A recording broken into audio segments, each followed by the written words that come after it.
প্রিয় দিনী ভাই এবং বোনেরা, পবিত্র রমজান মাস চলতেছে।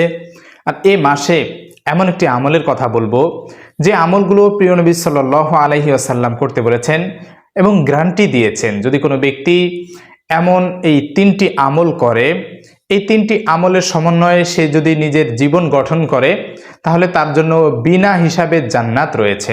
আল্লাহ তাআলা তাকে বিনা হিসাবে জান্নাত দিবেন, এমনটাই ঘোষণা করেছেন। প্রিয় দিনী ভাই এবং বোনেরা, আমাদের দুনিয়া চলাচলের ক্ষেত্রে বিভিন্ন সময় আমাদের দ্বারা বিভিন্ন গুনাহ হয়ে থাকে। আমরা যদি একটু সতর্ক থাকি, একটু নিজেদেরকে হেফাজত করার চেষ্টা করি এই ধরনের গুনাহ থেকে, তাহলে আশা করা যায় যে আমাদের জন্য সেই বিনা হিসাবে জান্নাত অপেক্ষা করছে।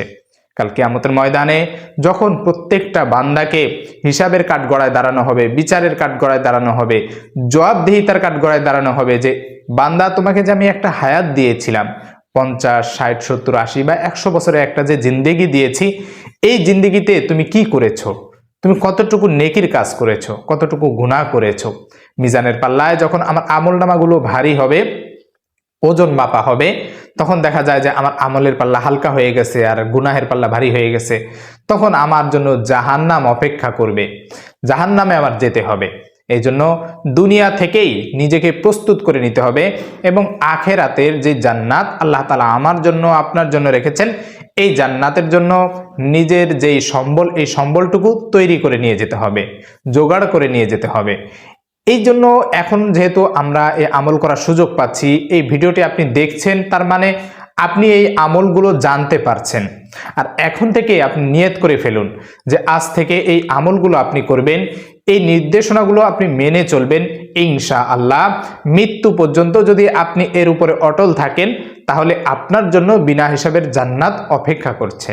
প্রিয় দিনী ভাই এবং বোনেরা, এমন তিনটি আমলের কথা প্রিয় নবী সাল্লাল্লাহু আলাইহি সাল্লাম বলেছেন।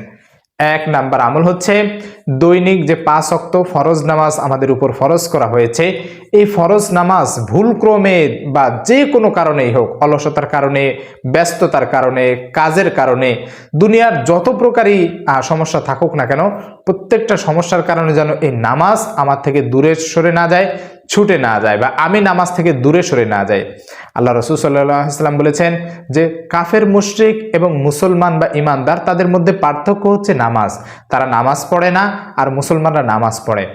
এখন আমি যদি দৈনিক 5 ওয়াক্ত নামাজ আমার উপর ফরজ করা হয়েছে, সেই নামাজগুলো যদি আমি সঠিকভাবে আদায় না করি, আমি যদি নামাজগুলো ছেড়ে দেই, তাহলে সেই ক্ষেত্রে মুশরিক, কাফের, এদের সাথে আর আমার সাথে কোনো পার্থক্য রইল না। এ কারণে 5 ওয়াক্ত নামাজের কথা প্রথমেই বলা হয়েছে যে দৈনিক 5 ওয়াক্ত নামাজ ও আমার উম্মতেরা তোমরা ঠিক রাখবে, তাহলে এই নামাজই হবে তোমার জন্য কাল কিয়ামতের সুপারিশের অন্যতম একটা মাধ্যম এবং নাজাতের জন্য একটা ফয়সালা হয়ে যাবে। এই নামাজ যদি তুমি ঠিকমতো না পড়ো, তাহলে কাল কিয়ামতের ময়দানে তুমি জবাবদিহিতা করবে কিভাবে? আল্লাহ রাসূল সাল্লাল্লাহু আলাইহি সাল্লাম বলেন, আউয়ালু মা ইউহাসাবু বিহিল আবদু ইয়াউমাল কিয়ামাতিস সালাহ। কাল কিয়ামতের ময়দানে সর্বপ্রথম বান্দার এই নামাজের হিসাব একটু একটু করে নিবে। অর্থাৎ বান্দা যা কিছু করেছে, নামাজ ছেড়ে দিয়েছে কিনা, আগে নামাজের হিসাবটা নেওয়া হবে। কারণ আল্লাহ তাআলা এই নামাজকে ফরজ করেছেন আমার জন্য। এই নামাজ যদি আমি দৈনিক 5 ওয়াক্ত পড়ি, এর ফজিলত কি? রাসূল সাল্লাল্লাহু আলাইহি সাল্লাম বলেন, যখন কোনো ব্যক্তি দৈনিক 5 ওয়াক্ত নামাজ আদায় করে, নামাজের আগে ভালোভাবে ওযু করে, ঠিক তেমনি ভাবে ওই ওযুর কারণে ওই বান্দার গুনাহগুলো ঝরতে থাকে। রাসূল সাল্লাল্লাহু আলাইহি সাল্লাম এইভাবে উদাহরণ দিয়ে বলেছেন যে যদি কারো বাড়ির সামনে একটা পুকুর থাকে আর দৈনিক সে যদি ওই পুকুরে 5 বার গোসল করে, নিঃসন্দেহে তার শরীরে কোনো ময়লা থাকার কথা নয়। ঠিক তেমনি ভাবে দৈনিক যখন কোনো ব্যক্তি 5 ওয়াক্ত নামাজের জন্য ওযু করে এবং পবিত্র হয়ে নামাজ পড়ে, ঠিক তারও কোনো গুনাহ থাকার কথা নয়। এজন্য নামাজ প্রত্যেকটা গুনাহ থেকে বান্দাকে হেফাজত করে। আল্লাহ তাআলা কালামে পাকের মধ্যে বলেন, ইন্নাস সালাতা তানহা আনিল ফাহশাই ওয়াল মুনকার। অর্থাৎ নিশ্চয়ই নামাজ দুনিয়ার যত প্রকার খারাপ কাজ রয়েছে, ফাহিশা কাজ রয়েছে, প্রত্যেকটা ফাহিশা কাজ থেকে বান্দাকে আল্লাহ তাআলা হেফাজত করেন এই নামাজের মাধ্যমে। তাহলে প্রথমেই যখন কিয়ামতের ময়দানে আমার আপনার নামাজের হিসাব হবে, দুনিয়াতে যখন আমি আপনি 5 ওয়াক্ত নামাজ ঠিক মতো আদায় করব, তাহলে একটু চিন্তা করে দেখেন যে নামাজ আমি 5 ওয়াক্ত আদায় করব, এটা আমার জন্য, নিজের জন্য। কারণ এই নামাজের মাধ্যমে আল্লাহ তাআলা আমার দুনিয়ার যত প্রকার খারাপ কাজ রয়েছে সেগুলো থেকে বাঁচিয়ে রাখবেন, হেফাজত করবেন। এই জন্য 1 নম্বর আমাদের আমল হচ্ছে 5 ওয়াক্ত নামাজ সঠিকভাবে আদায় করা। 2 নাম্বার হচ্ছে রাসূল সাল্লাল্লাহু আলাইহি সাল্লাম বলেছেন যে তোমরা লজ্জা স্থানের হেফাজত করবে। কারণ লজ্জাস্থান দ্বারা বিভিন্ন গুনাহ সংগঠিত হয়ে থাকে, বিশেষ করে জিনা। এজন্য এই জিনার গুনাহ এতটাই মারাত্মক গুনাহ, আল্লাহ তাআলা যখন এই বান্দাকে কাল কিয়ামতের ময়দানে এই জিনার জন্য এমনভাবে শাস্তির ঘোষণা করে দিবেন যে যেই জিনাকারী তাদেরকে এমন একটা অগ্নিকুণ্ডলের ভিতরে ফেলে দেওয়া হবে, যে আমরা স্বাভাবিকভাবে শহর অঞ্চলে দেখি যে তন্দুর রুটি বানায়, তন্দুরি রুটি যেগুলো বানায়, ওই রুটির ভিতরে নিচে আগুন থাকে, কয়লা থাকে এবং সাইড দিয়ে রুটিগুলো থাকে। ঠিক তেমনিভাবে যারা জিনাকারী, ঠিক এরকম একটা অগ্নিকুণ্ডলের ভিতরে তাদেরকে ফেলা হবে। ওই আগুনের ধোঁয়াটা বা দাউ দাউ করে যখন উপরে উঠবে, ঠিক তেমনিভাবে ওই যে মানুষগুলো রয়েছে জিনাকারী, তাদেরকে তো উলঙ্গ অবস্থায় সেখানে ফেলানো হবে। তারা ওই আগুনের তাপের সাথে সাথে উপরের দিকে উঠতে থাকবে, আবার আগুন নিচে যাবে, তারাও নিচে যাবে। এইভাবে এই জিনাকারীকে শাস্তি দেওয়া হবে। কত ভয়ঙ্কর শাস্তি একটু চিন্তা করে দেখেন। এজন্য 2 নম্বর কাজ হচ্ছে প্রত্যেকটা ক্ষেত্রে লজ্জাস্থানের হেফাজত করা। আপনি যদি আপনার লজ্জাস্থানকে হেফাজত করতে পারেন, নিঃসন্দেহে আপনি এটা চিন্তা করতে পারেন যে আপনি নামাজ ঠিকমতো পড়ছেন, লজ্জাস্থানের হেফাজত করছেন, আপনি জান্নাতের দিকে অগ্রসর হয়ে যাচ্ছেন। এরপরে 3 নম্বর যে আমলটা হচ্ছে সেটা জবানের হেফাজত করা, জবানকে নিয়ন্ত্রণ করা। জবানের হেফাজত যদি আপনি করতে পারেন, জবানের নিয়ন্ত্রণ যদি আপনি রাখতে পারেন, তাহলে একেবারে 100%-এর ভিতরে 50% গুনাহ আপনার থেকে দূরে সরে যাবে। কারণ এই জবান দ্বারা কি গুনাহ সংগঠিত হয়?